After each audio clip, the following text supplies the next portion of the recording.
আমাদের পরিকল্পনা হতে পথের মধ্যে যারা যারা ইয়ে করতেছে, হ্যাঁ, শ্রমিক গাড়িতে যারা আছে, রিক্সাতে যাওয়ার সময় যে ইফতারের টাইমে যে ইফতারটা পাচ্ছেন না, ওই চিন্তা ভাবনা থেকে আমাদের এই পরিকল্পনা।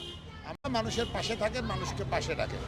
এটা ইফতারটা জাস্ট এদের জন্য, যে অনেকে তো ইফতার মিস করবে বাসার, যারা বাসের যাত্রী, যারা রিক্সার যাত্রী, যারা টিয়ের যাত্রী, তারা এদের পাশে দাঁড়ানোর জন্য আমাদের এই পরিকল্পনাটা। আজকে গরিব অসহায় মানুষের মাঝে ইফতার বিতরণ করলেন। আমরা প্রথম দেখলাম যে এই নির্বাচনের পরে এই ধরনের কার্যক্রম হচ্ছে, এই বিষয়টি নিয়ে একটু জানাবেন। আমরা আমাদের যারা জাতীয়তাবাদী দলে বিভিন্ন সংগঠন রয়েছে, তারা বিভিন্ন জায়গায় আমাদের দুস্থদের মধ্যে, শ্রমজীবী মানুষের মধ্যে ইফতার কারো বিতরণ করছে। এটি বিভিন্ন সংগঠন বিভিন্ন ব্যানারে করছে।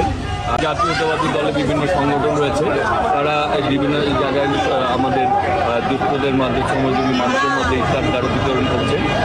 আমরা আমাদের দলের চেয়ারম্যান, বাংলাদেশ দেশের মাননীয় প্রধানমন্ত্রী জনাব তারেক রহমানও দেখেছেন যে খেটে খাওয়াটা মানুষের পাশে তিনি দাঁড়ান এবং তাদেরকে ইফতার করছেন।